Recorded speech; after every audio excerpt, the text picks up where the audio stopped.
Hello, everybody. My name is Ryan Fisher. I'm your host today on the Timmy Did What podcast. Sadly, we don't have Kara joining us because she's not feeling well. We wish her a very speedy recovery. She will be joining us back soon and be in the shadow as my co-pilot, hopefully very quickly. But for today, I'm flying solo. But we needed to get some stuff out there and do some fact checking on the Tim Ballard rants that he's still putting out there.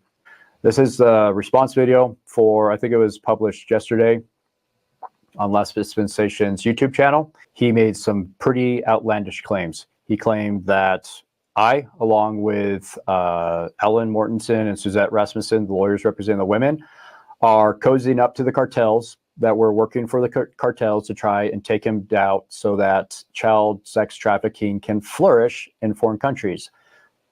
We're going to address that.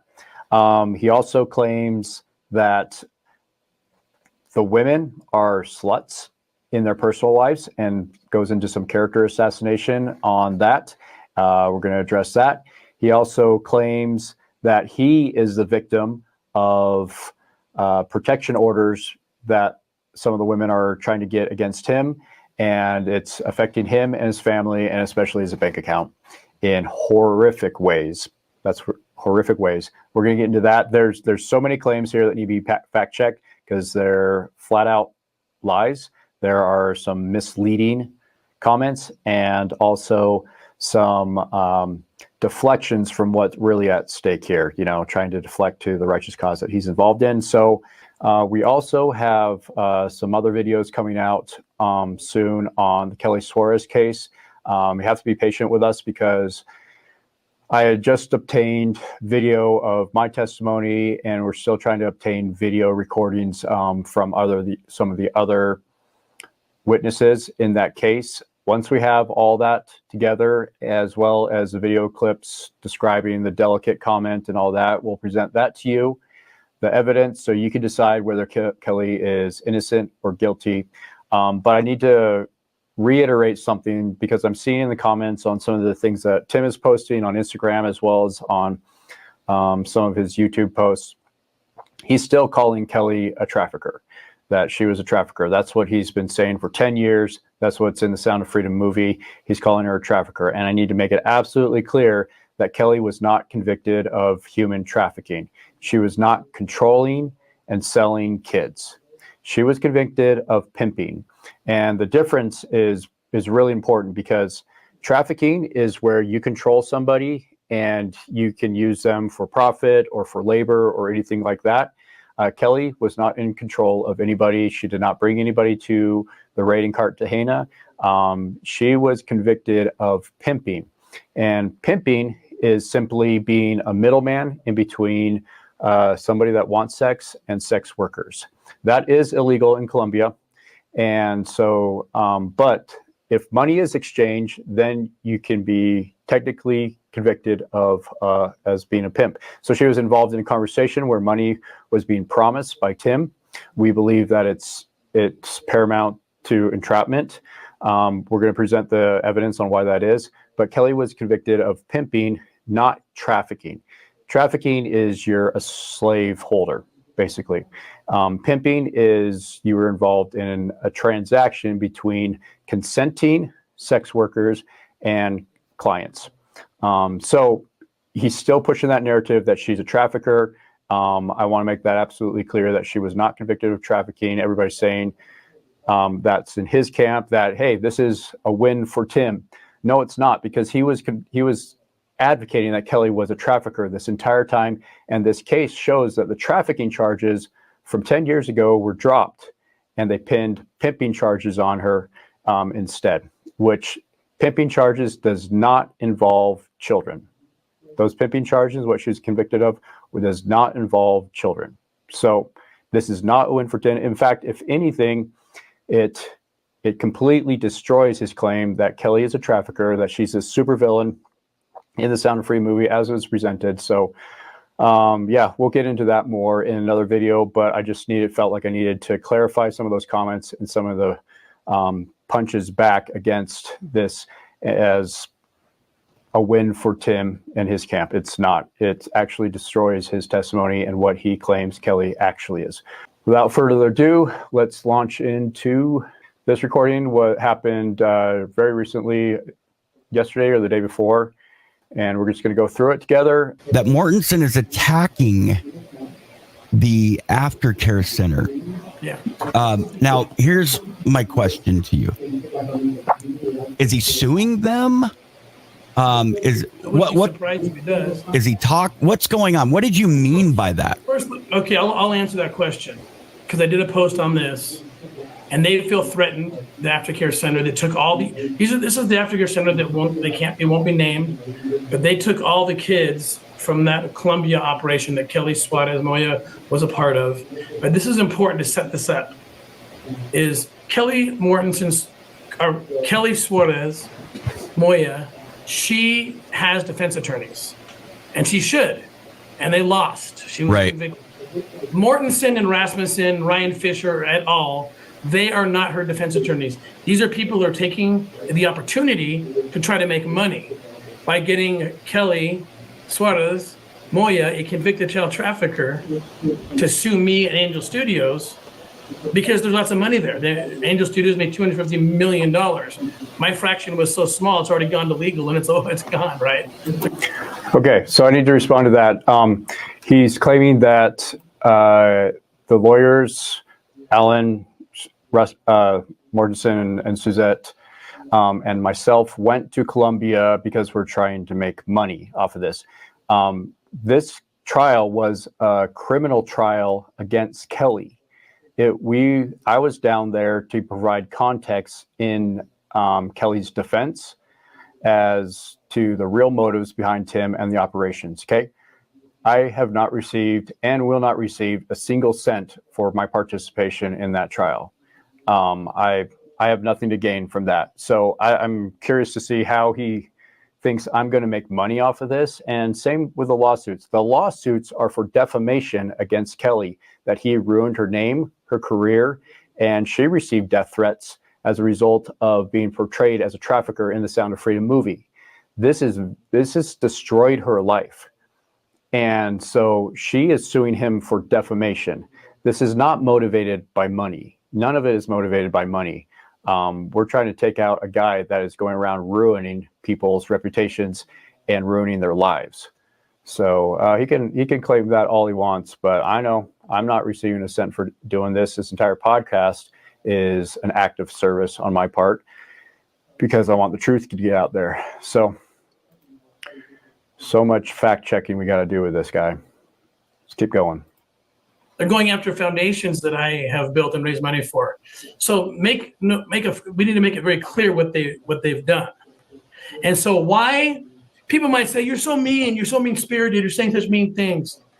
But like, for example, like, again, I feel bad for these plaintiffs because I think Kelly Suarez's life is way worse off now than it otherwise would have been because of Rasmussen and Mortensen. Oh my gosh. Because of Rasmussen and Mortensen, that's why it's worse off? Dude, you entrapped her into being part of a conversation to try and trap her in pimping. And when that failed, you went down there and make sure that she was convicted of something to try and save the narrative of your movie and to try and save your credibility. She's not a trafficker. There's no trafficking charges. She's not convicted of trafficking. You're made an entire narrative film based on the storyline that Kelly Suarez is a human trafficker that is taking kids from her modeling agency and selling them and controlling them and turning them into sex slaves. Dude, she's not a trafficker. So stop saying that. Like, if you got a trafficking charge against her that was a convicted trafficking charge, then we'd be talking about Kelly Suarez as a human trafficker, but she's not. And then to say that Alan and Suzette, the lawyers that are trying to help her, and myself, we are the ones that ruined her life. Dude, Tim went down, held a conference in 2022 for OUR on OUR's dime where they invited all these prosecutors together. Kelly had not been brought to trial for 8 years. She had already spent 1.5 years in prison. She had not been brought to trial. OUR held a conference in 2022 in which they invited the prosecutors in Cartagena to come wine and dine at the Hyatt, the swanky hotel, all expenses paid. The next week, charges were filed or changed from trafficking to pimping.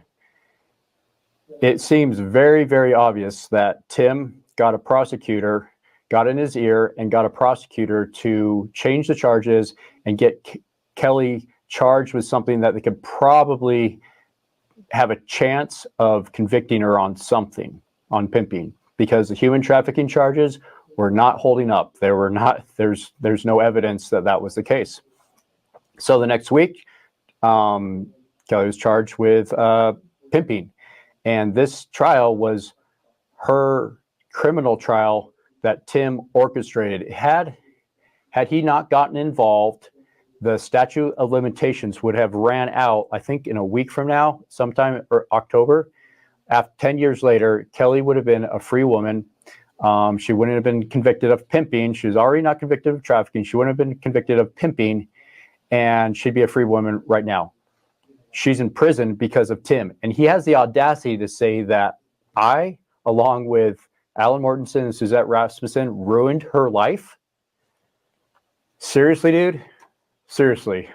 But she tried to get a protective order on me, and she knew her kids go to my kid's school. So I literally couldn't go to my kid's school until there was a hearing. I mean, I had tearful moments, many with my children, dropping them off blocks away from their school and then calling them to make sure they get there on time. We have 9 kids. Catherine needs my help, right? It was horrifying, and she knew what she was doing. And guess what? Are you seeing the exaggeration from this guy? He's saying that he had to drop his kids off a couple blocks from school, and that's horrifying. And they had tearful parting. They were in tears because they had to walk a couple blocks.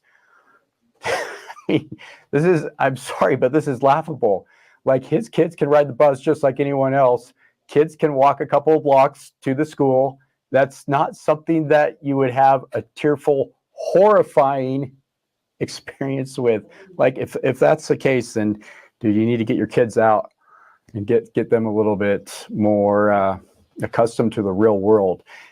But you see how he takes these scenarios and spins them into something horrifying, traumatic. I'm the victim.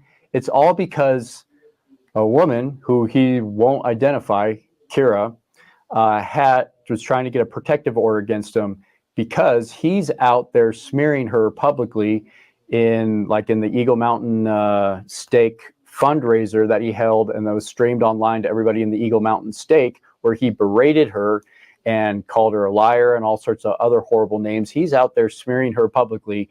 She doesn't feel safe because she lives in the same state, the same community as Tim, and she's afraid for her safety, rightfully so. Tim has made threats in the past about shooting people in vital organs that are his enemies. He's made threats in the past, and so I wouldn't put it past him to act out in a violent way. Kira has every right to be scared. I've been scared for my safety and my involvement with this. And to spin that effort to get a protective order against Tim, to make sure that law enforcement threatens Tim, that if you go anywhere near her or her kids, then you're going to jail.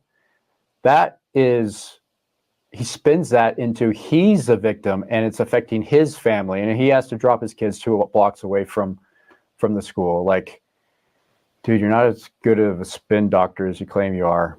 But some people believe him still, so. All right, let's keep going. When we finally got to the hearing, the judge just looked at her and said, "You're not credible. Your story has changed 3 or 4 times. You're not credible." And she said, "All I need is preponderance of the evidence. And I can't even get there because you've changed your story so many times." So she lifted the protective order. Well, this is really sad and disappointing that it went down this way, because when somebody is sexually assaulted by somebody close to them, especially by somebody that they work with, that they are friends with, that they are friends with their family, there are so many different layers of trauma and different layers of gaslighting from the community, from the family, and from the perpetrator, that all are an effort to try and keep the victim silent. So when the victim comes forward, quite often they are trying to make sense of what happened to them. Like, it's a very confusing, traumatic experience. And so the fact that she didn't come out immediately and claim rape, that's what I believe the judge was saying. You need to come out immediately and claim rape on what happened. She's processing this. Everybody that goes through sexual assault is trying to process, and they're weighing the pros and the cons. Like, if I come forward, then these people are going to come after me. If I come forward, then my community is going to shun me in this case. If I come forward, how does that affect my kids? It's so complicated, and there are so many bad things that happen from coming forward and outing a perpetrator that has committed sexual assault. That's the reason why 90% of sexual assaults don't ever go reported. It is a traumatic, awful thing. And Kira coming forward in the community that she lives in with Tim in his stake as a member of the Church of Jesus Christ of Latter-day Saints, with her kids going to his kids' school, knowing the family, being friends with Catherine, all of those things weigh into the decision. Should I say something, or should I just cower and hide? Like, the fact that she overcame all these things and spoke out is an act of courage that I have not seen paralleled with anybody that I've been associated with in my life. It's a total act of courage and bravery. And if you understand the different layers of unraveling a sexual assault that's happened to you, then you got to give it allowance for processing this. And the women, I'm sure, are still processing it. They're going to be processing what happened to them and trying to make sense of it for the rest of their lives. That's the sad reality of it. And so it's really unfortunate the judge didn't understand what this is about and didn't grant her the protective order, because it doesn't harm Tim in any way. Yeah, maybe he has to drop his kids off 2 blocks away from the school, but it does protect her and allow her to have some semblance of a normal life with some protections in place that would hopefully give her a little bit of peace of mind. And she's scared, and feels threatened. And Tim going out and making a video just like he did right now is a great example. He says, I'm not going to say her name because I've gotten in trouble for doing that. Everybody knows who he's talking about. Everybody that knows Kira and knows the situation, knows him, knows who he's talking about. So he's really not protecting the identity of anybody here. What I don't understand about these women, I'm not going to say her name, but it's just like, don't you know she's trying to paint herself as this innocent housewife who went to a strip club to be trained to see if she could handle, and she couldn't handle it. We cut her off because she came on to me. And we got the texts, like literally the day after the alleged abuse, she's texting our team, when's the training, when's the op? But I don't understand that. They don't understand that we have to then disprove, like, well, Tim, why did you cut her? And one of the reasons I'm going to say, I have to. I don't want to. Again, I've given them a year. I'm going to tell her the story that's going to be corroborated by 100 people. She told me that she seduced one of the members of her bishopric and had sex with him. And for those of you who aren't watching, this is like the local leadership. There's the bishop and 2 counselors. That's all coming out. I've waited a year, and because she tried to seduce me, which is why I blocked her and cut her, and she never made it on and on. She literally asked me to take her clothes off, or to take my clothes off, and then she twists the whole story. But I have text to prove her character. I have 100 witnesses of a congregation who will say, yes, she seduced a member of the bishopric.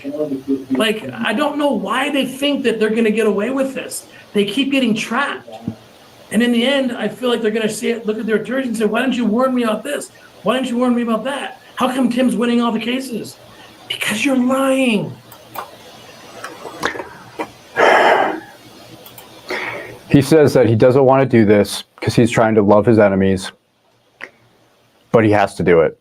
I guess there was some sort of contingency or contingency clause in that scripture that says, love your enemies unless they say something bad about you, which is obviously what makes them an enemy. Look at what just happened. Monday, the New York Times article came out, and it gave Kira credibility. Kara and I went on Tuesday, I think, and I praised Kira's integrity and bravery for coming forward. And so then the day after, Tim comes up here and feels like he needs to personally smear her and do a character assassination. I don't know anything about those accusations that he hurled at her, but I do know that I've seen Tim go through character assassinations with my friends in very similar ways, accusing them of all sorts of wrongdoing. I'm going to talk about one of them is when Celeste Boris, his executive assistant, came out and accused him of sexual assault.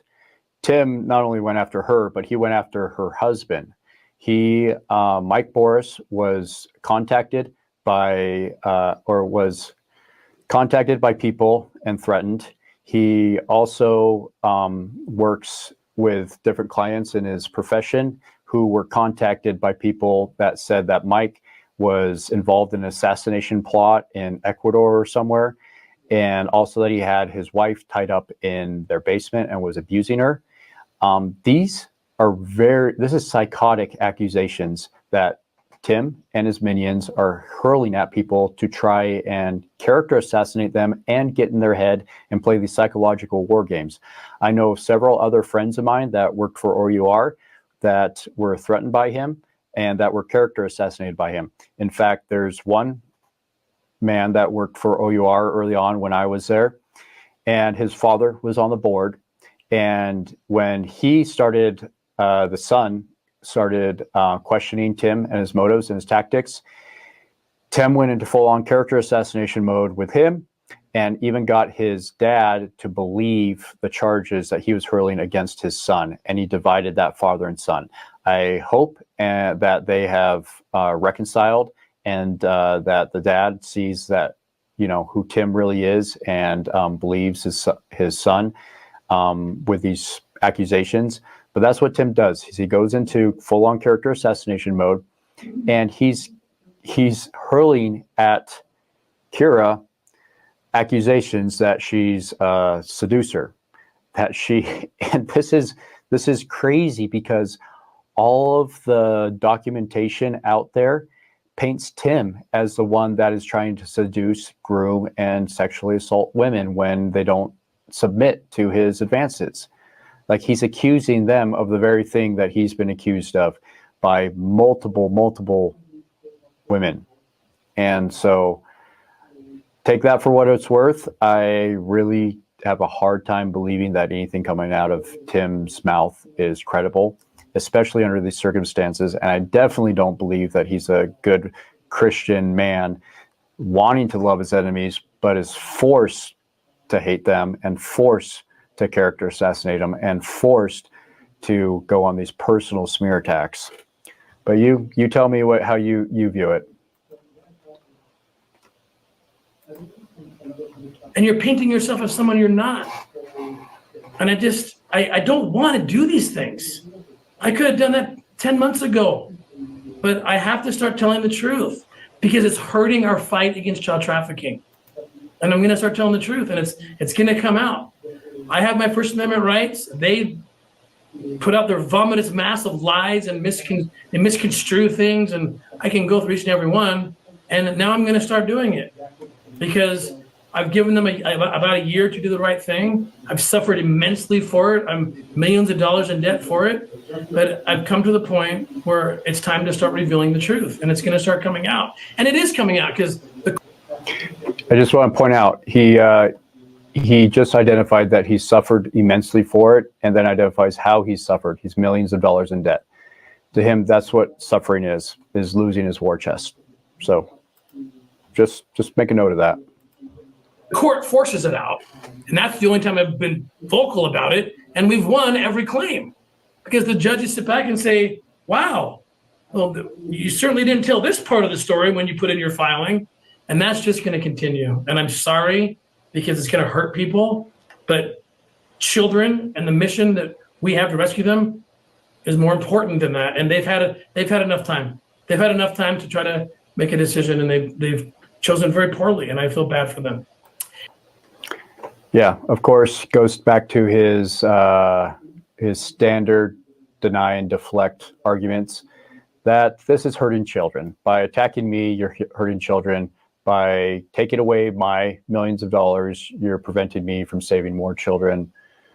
And that's why apparently I, along with everybody else that's attacking him, the dozens of people that have opposed him, we're working for the pedophiles somehow. We want kids to be exploited. If we just keep our focus on that, then we should ignore all of Tim's personal crimes, misdeeds, sexual assaults, fraud, all of that stuff. That should be all allowed as long as he gets the chance to save kids. Here's where Rasmussen and Mortensen and Ryan Fisher messed up in this little game they're playing to try to get money. Okay, it's very clear to me. They don't understand how human trafficking operations work. If they could take me down, they thought that's all they had to do, and everybody would cave.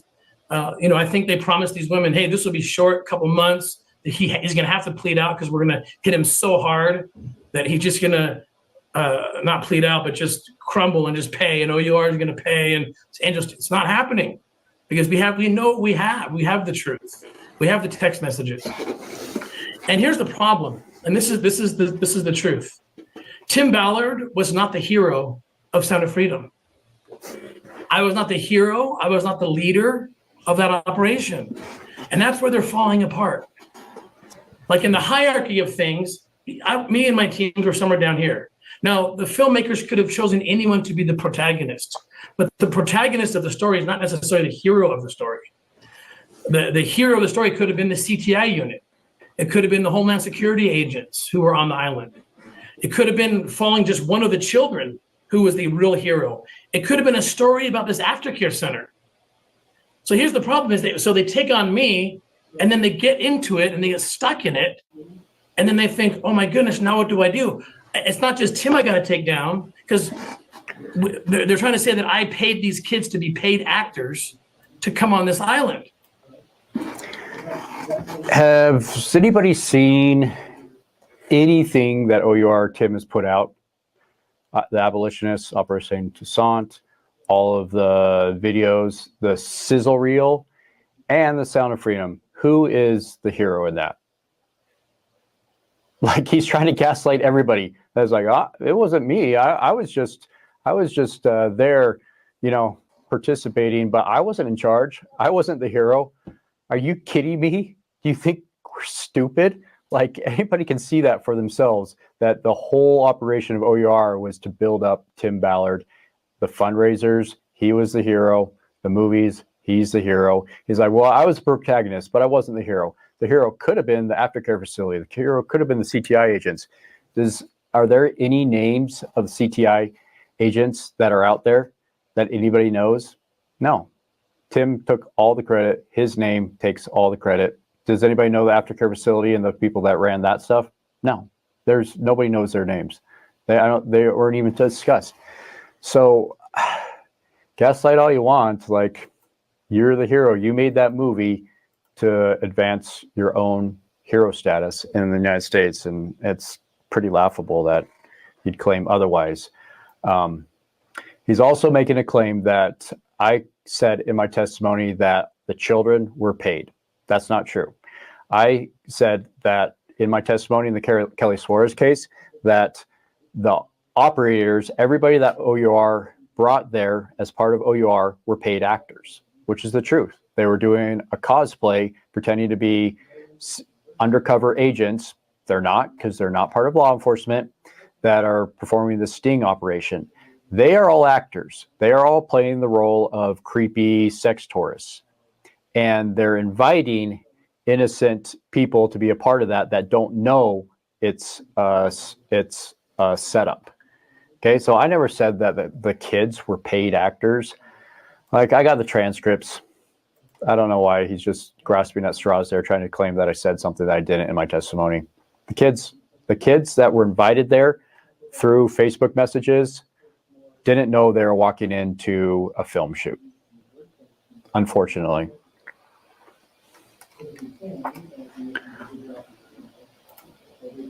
But now you got to get on the U.S. Embassy. You got to get around the entire government of Colombia. And most importantly and sensitively, you have to get around the aftercare center, who they're enraged. I'm not going to name their names because they are fearful. They're taking care of kids right now, and they're scared to death of the likes of Mortensen and Rasmussen because they see them as cozying up to the cartels, because they are still representing someone who was selling kids for sex. And so, yeah, an attack. If you're going to say these kids were paid actors, and you want to continue that lie, then that lie has to continue, and you have to say that they went to aftercare for years as actors. Okay, how would you feel if your kid was being sexually abused and sold for sex and went to aftercare, and you're in Colombia living there and struggling, and you're dealing with the most traumatic thing that's ever happened to your family, and some gringos from America come down and say it never happened? What he's trying to play at is he's trying to take the same defense that Alex Jones got embroiled in when Alex Jones went publicly on his show and claimed that the Sandy Hook massacre was completely staged, and it wasn't. Those were real victims. Kids were real victims that died in that tragic event. But because he proposed that it was all staged and that kids were actors, he got destroyed in court. Okay.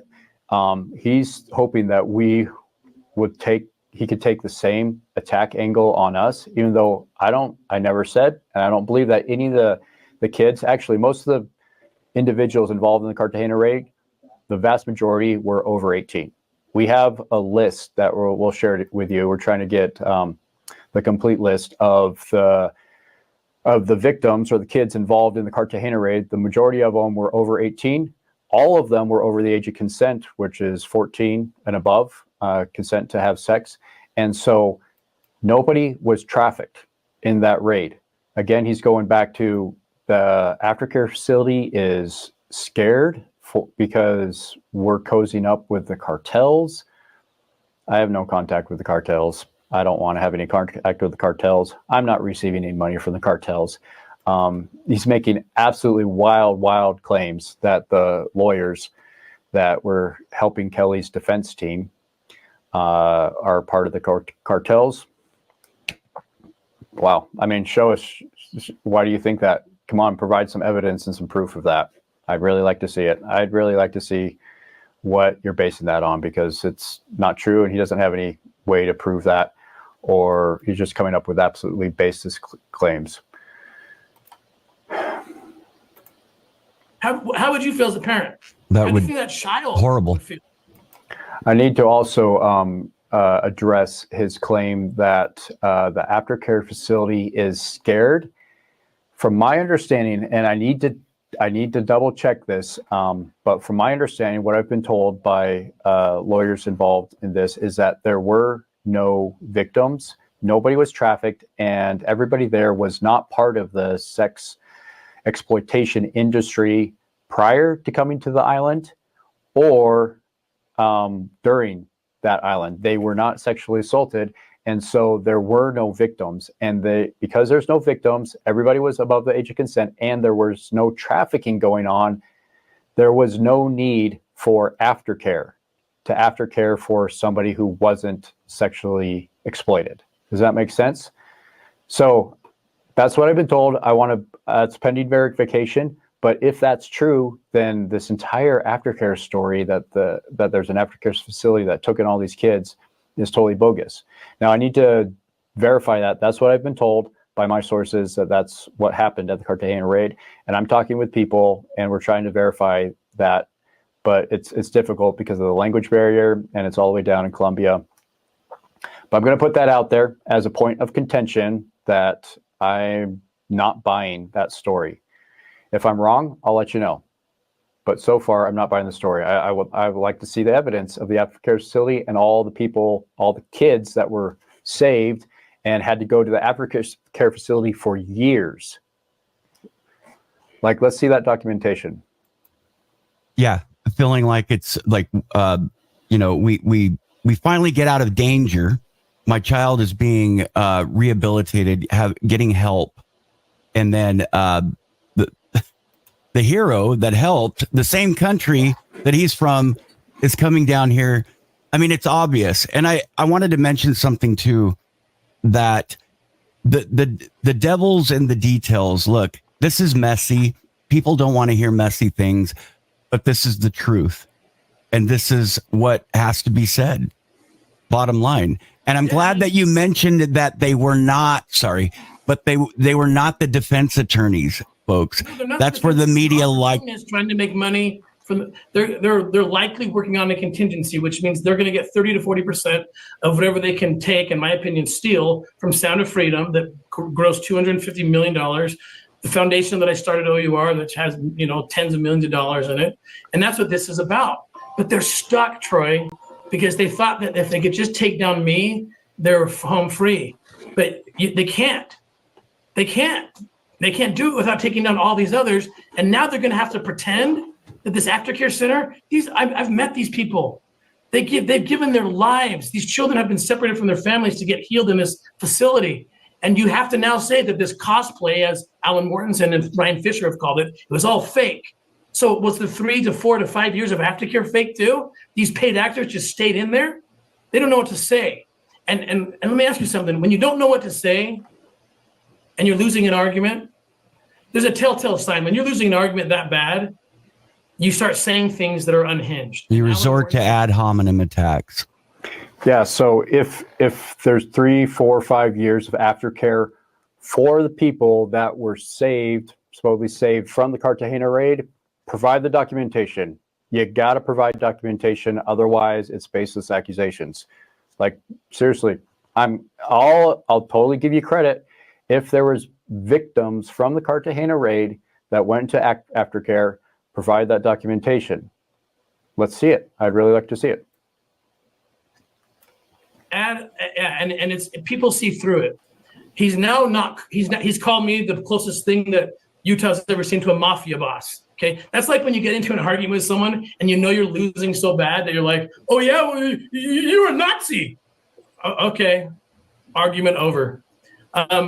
So he's calling me that I'm a mafia boss, saying that I took advantage of married women or moms. Yes, there were moms that came on, the likes of which I just described, who tried to get naked with me, and I walked away and blocked her, friends that we can show. She continues texting me, trying to get in on the trainings. The other girl who got kicked out of a training because she asked me to come to her hotel room, I have mountains of texts of her saying that she was hypnotized by my baby blue eyes and we had such a great connection. And why are you doing, why can I see you? Can I see you? Does she think these things aren't going to come out? It's bizarre to me. It's bizarre to me. And they're being discredited left and right. But I've been patient, Troy. I've been patient. I've waited a whole year. I had this information a year ago, and I pray for my enemies. I hope they see clearly. I think they've been allured. I think that Rasmussen and Mortensen have run over Kelly Suarez. Like I've said, I think she could have just done her time and been quiet, but because Rasmussen and Mortensen went down to Colombia and put her on the news, she's a bigger villain than she could have ever made herself, or that Sound of Freedom could have made her. And the same thing's going to happen to these women. I've been patient. They think I don't have information. That's why I'm quiet. No, I'm trying to be Christ-like. I'm trying to love my enemies and pray for those who persecute me. But I've hit a point where we're done, and we're going to start revealing the truth to the public. Every time they go to the court, like I said, the judge looked at this woman who wanted to see me naked. Okay, who's going to start revealing the truth? Please provide the documentation, provide the truth. I want to see it. I find it absolutely appalling that he's claiming that the lawyers and myself are ruining Kelly's life, that if she would have just remained quiet, not sued him for defamation, he wouldn't have had to go down there and wrecked her life and put her in prison for 20 years. Like, we're the ones that are ruining Kelly's life. Like, wow. Like, that's the ultimate opposite town, gaslighting, flip of the facts that I've ever heard. We're going to leave it there for now because there's a lot more in this that we need to talk about, and I'm going to put that into part 2 of this video. Please subscribe, comment, like this video. That stuff goes a long way to help our voice and the voice of the women get out there. Also, we really need some help with financial backers for this project, and and to help us keep this podcast alive. It really needs to be more than a week. Kara and I are both have families and kids, and we're doing this on our free time with borrowed podcast studio space. So if you want to help us tell this story and get the truth out there, then we'd really appreciate the support and help. There's links in the description on how you can support and help that out, because the sad reality is we're not getting paid by the cartels. We're not, I mean, I've reached out to them and the pedophile networks and they haven't responded. So we need your help to tell this story, and that would be wonderful if you'd partner with us in supporting this podcast. Part 2 coming after this, and we're also going to get into some more aspects of the Kelly Suarez case, including a very special recording that was just obtained by myself that reveals a lot about the inner workings between Tim and who founded him and his organization and what agenda they had in the beginning. So we'll get into that as soon as we can. Stay tuned. There's a lot more coming down in the Timmy Did What podcast. Thanks for joining us.